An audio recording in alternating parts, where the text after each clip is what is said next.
can do a couple different examples with compounding interest.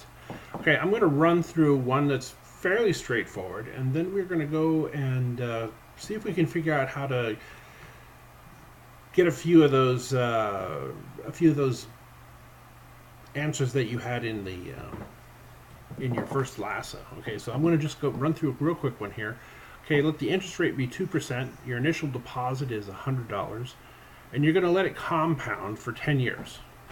So here's the formula we're using. Here's the value as a function of time is equal to the initial value, or your principal, times e raised to the kt power. Now e is a number, it's like 2 point something. Okay, and you're going to raise it to that power, to the kt power. Okay, so p at 10 years is equal to $100. That's your initial deposit. E raised to the 2.0, now that's 2% expressed in decimal form. E to the 0.02 times 10. So that's e to the 0.2. And if you were to calculate that out, e to the 0.2 is 1.2214 da da da da da da da. Okay, so, and $100 times that result is $122.14. There's, yeah, that 027, I have no idea. Okay. I'm not sure how the banks actually handle that. Okay, so at 10 years, you're going to have $122.14. You've made $22. So basically 2%, you're, go out and have dinner. Okay. Okay, here's the caution, okay? When you're given a percent interest rate, change the percentage to a decimal, okay? If you're required. If you've given the decimal, that's fine. 2.3% in decimal form is 0.023.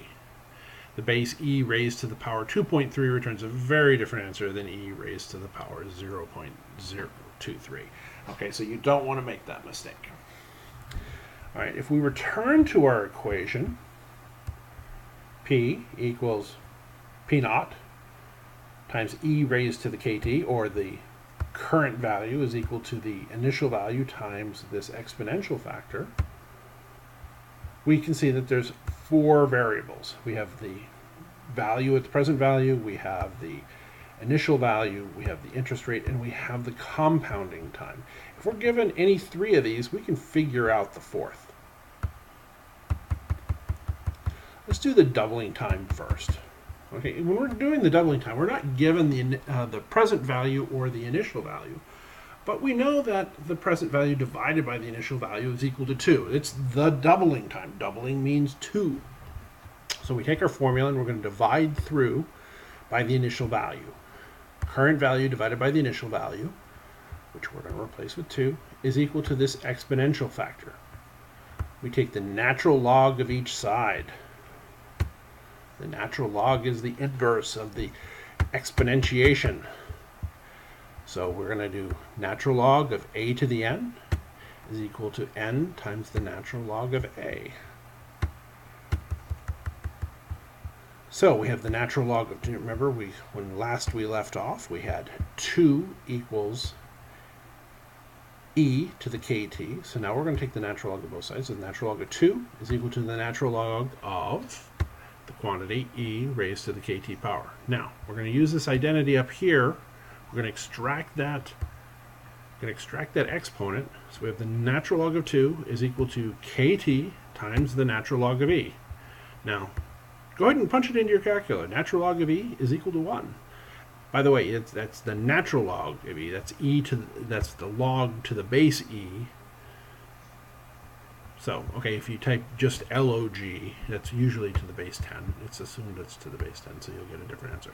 Make sure you use the natural log. Okay, so the natural log of 2 is equal to the interest rate times time. We can solve for t. That's the doubling time. So natural log of 2 divided by the interest rate is equal to that doubling time. Well, for instance, if we're interested in the interest rate given the doubling time, we can take the second to last expression. We can come back up here to this expression, and we can solve it for k, the interest rate. So we have natural log of 2 equals kt. We're going to solve it for k this time. So that means we divide through by time, eliminate it on this side. We have 1 over natural log of 2 divided by t here. And we can just punch those numbers in and find that out.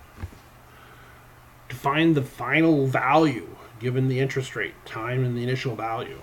Well, that's actually the very first one I showed you, where we ended up with $122 after 10 years. Okay. To find the initial value, given the final value, we're going to multiply both sides of the equations by e to the minus kt. Okay, so we have our initial, here's our compounding interest formula, and we're going to, in red here, I've gone ahead and I've put in times e to the minus kt on both sides. If we multiply both sides of the equation by the same factor, we're good to go. All right, but e to the kt times e to the minus kt, those are going to cancel each other out, and that's simply going to be equal to 1. Okay, so we have a to the n times a to the minus n. We would simply take those, bring those together, and we would add those exponents. N plus a minus n is equal to 0. Anything raised to the 0 power is 1. And so we have the present value times e to the minus kt, because it goes away on this side, but not over here. So e to the minus kt is equal to the initial value. All right. I hope that helped. If you have any questions, please, let's use this as the basis of the questions you're going to ask. Refer to a specific time in the video and say, oh, I didn't understand this, or I need further examples.